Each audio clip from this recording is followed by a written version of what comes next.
வணக்கம். இன்றைக்கி நம்ம பார்க்க போகிற சமையல் ஒரு அருமையான குருமா ரெசிபி தான் பார்க்க போகிறோம்.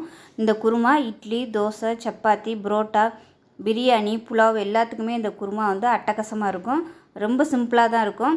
வெங்காயம், தக்காளி எல்லாமே அரைச்சி போட்டு நம்ம பண்ணியிருக்கிறதுனால டேஸ்ட் நல்லா அட்டகாசமாக இருக்கும். எல்லாத்துக்குமே தொட்டு சாப்பிட்டோம்னா சூப்பராக இருக்கும். பரோட்டாக்கெலாம் அந்த மாதிரி மேலாப்பில் ஊற்றி ஊற வச்சு சாப்பிட்டோம்னா சூப்பராக இருக்கும். நான் வந்து இன்றைக்கி இட்லியோட தான் சர்வ் பண்ணியிருந்தேன். இடியாப்பத்துக்கெலாம் இந்த மாதிரி குருமா செஞ்சு சாப்பிட்டோம்னா சூப்பராக இருக்கும். நான் இன்றைக்கி ப்ளைனாக தான் பண்ணியிருக்கேன். வேணுமா நீங்கள் இதில் முட்டை சேர்க்கலாம், இல்லை காய்கறி சேர்க்குறனாலும் சேர்த்துக்கலாம், இல்லை இதே மெத்தடில் சிக்கன் சேர்க்குறதுனாலும் சேர்த்துக்கலாம். அதுவுமே சூப்பராக இருக்கும்.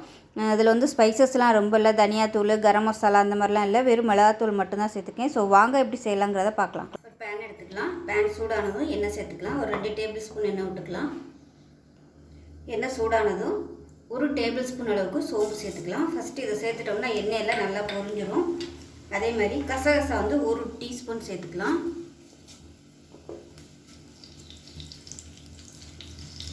இது எல்லாமே எண்ணெயில் பொரியட்டும். அதே மாதிரி ஒரு 10 பல் பூண்டு சேர்த்துக்கலாம். இது வந்து பொடியாக இருக்கிறதுனால நான் 10 எடுத்திருக்கேன். 10க்கு மேலே இருக்கும். அதே மாதிரி சின்ன துண்டாக இந்த சைஸுக்கு ஒரு 6-7 பீஸ் வர மாதிரி இங்கே எடுத்துக்கலாம். 2 பச்சை மிளகாயை சேர்த்துக்கலாம். இது கூடவே பார்த்திங்கன்னா ஒரு 15 சின்ன வெங்காயம் சேர்த்துக்கலாம். நல்லா ஒரு பெரிய வெங்காயத்தில் பாதி எடுத்துருக்கேன். பெரிய வெங்காயம் சேர்த்துக்கலாம். ரெண்டுமே கலந்து சேர்த்தோம்னா டேஸ்ட்டு நல்லாயிருக்கும். இதோட ஒரு 5 முந்திரி பருப்பு சேர்த்துக்கலாம். 10 பொட்டுக்கடலை சேர்த்துக்கலாம். ரொம்ப சேர்க்க வேணாம், இந்த அளவுக்கு சேர்த்தா போதும். சரி, எல்லாமே நல்லா வதக்கிக்கலாம். இப்போ வெங்காயம்லாம் நல்லா வதங்கி நல்ல ஒரு வாசனை வருது. இந்த அளவுக்கு வதக்கணும், அப்போ தான் நல்லாயிருக்கும். இதில் மீடியம் சைஸாக ஒரு தக்காளி முழுசாக அப்படியே சேர்த்துக்கலாம். நான் வந்து 2 தக்காளி எடுத்துருக்கேன். ஒன்று வந்து அரைக்கிறதுக்கு, ஒன்று வந்து வதக்கிறதுக்கு வச்சுருக்கேன். இப்போ தக்காளி எல்லாமே நல்லா ஓரளவுக்கு வதங்கிடுச்சு. இதில் மெஷரிங் கப்பில் ஒரு 3/4 கப் அளவுக்கு துருவ தேங்காய் சேர்த்துக்கலாம். சேர்த்துட்டு இதையும் நல்லா வதக்கி விட்டுக்கலாம். ரொம்ப வதக்கணும்னு அவசியம் இல்லை, ஒரு 2 நிமிஷம் வதக்கினா போதும். இப்போ நல்லா வதக்கியாச்சு. அமர்த்திடலாம். அமர்த்திட்டு ஆற விட்டுட்டு நல்லா நைஸாக அரைச்சிட்டு பார்க்கலாம். இப்போ வதக்கி வச்சுருந்தது நல்லா ஆற விட்டு நைஸாக அரைச்சாச்சு. இப்போ ஒரு குக்கர் எடுத்துக்கலாம். தேவையான அளவுக்கு எண்ணெய் விட்டுக்கலாம். இப்போ எண்ணெய் சூடாயிருச்சு. ஒரு 1/4 டீஸ்பூன் போல் சோம்பு சேர்த்துக்கலாம். சும்மா ஜஸ்ட் வாசனைக்காக. நம்ம ஏற்கனவே வதக்கி அரைச்சிருக்கோம், அதனால் கொஞ்சமாக சேர்த்தா போதும். ஒரு சின்ன துண்டு பட்டை, 3 கிராம்பு சேர்த்துக்கலாம்.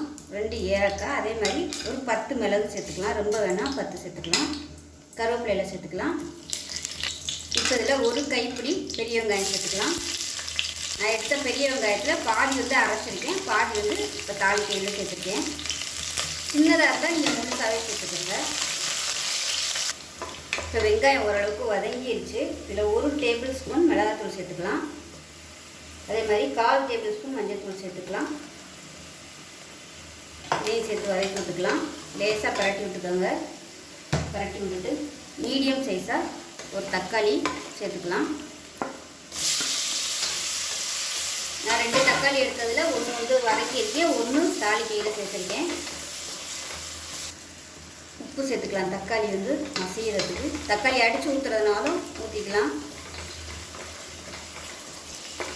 இப்போ தக்காளி நல்லா வதங்கிருச்சு. இப்போ நம்ம அரைச்சி வச்ச பேஸ்ட்டை சேர்த்துக்கலாம். சேர்த்துட்டு நல்லா கலந்து விட்டுக்கலாம். 2 நிமிஷம் இதிலே வதக்கி விட்டுக்கலாம். இப்போ 2 நிமிஷம் வதக்கியாச்சு. முகத்தில் தெரிக்கும், கொஞ்சம் கவனமாக இருக்கணும். கொஞ்சம் தண்ணி சேர்த்துக்கலாம். எப்பயும் போல் சுடுதண்ணி சேர்த்துக்கோங்க. குருமா வந்து எவ்வளோ திக்னஸ் வேணுமோ அதுக்கு தகுந்த மாதிரி தண்ணி சேர்த்துக்கோங்க. அதில் மிக்சியில் தண்ணி சேர்க்குறேன். நல்லா கலந்து விட்டுட்டு உப்பு செக் பண்ணி பார்த்துட்டு சேர்த்துக்கலாம். உப்பு சேர்த்துக்கலாம். கொத்தமல்லியில் சேர்த்துக்கலாம்.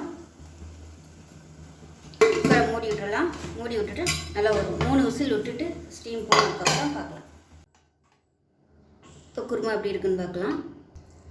இப்போ பாருங்கள், சூப்பராக வந்துருச்சு குருமா. பஞ்சு போல் இட்லி ரெடி ஆயிடுச்சு. இப்போ இதில் இந்த குருமா ஊற்றி சாப்பிட்டோம்னா அவ்வளோ அட்டகாசமாக இருக்கும். அப்படியே நல்லா ஊற வச்சு சாப்பிட்டிங்கன்னா சூப்பராக இருக்கும். ரொம்ப மைல்டான இந்த குருமா எல்லாத்துக்குமே தொட்டுக்கலாம். இடியாப்பம், பரோட்டா, இட்லி, தோசை, இது நம்ம பிரியாணிக்கெலாம் கூட இது தொட்டு சாப்பிட்லாம். அருமையாக இருக்கும். ஏன்னா இது வந்து ரொம்ப ஸ்பைசஸ் இல்லாமல் மைல்டாக வெறும் மிளகாத்தூள் மட்டும்தான் போட்டிருக்கோம். தனியாத்தூள் இந்த மாதிரி கரம் மசாலாலாம் எதுவுமே போடல. ரொம்ப மைல்டாக இருக்கும். ஸோ டேஸ்ட் நல்லா அட்டகாசமாக இருக்கும். ஸோ இதே மாதிரி செஞ்சு பாருங்கள். செஞ்சு பார்த்துட்டு எப்படி வந்துச்சுங்கிறத சொல்லுங்கள். வீடியோ பிடிச்சிச்சின்னா லைக் பண்ணுங்கள், கமெண்ட் பண்ணுங்கள், சேனலை சப்ஸ்கிரைப் பண்ணுங்கள், பக்கத்தில் உள்ள பெல் பட்டனையும் ப்ரெஸ் பண்ணுங்கள். நன்றி.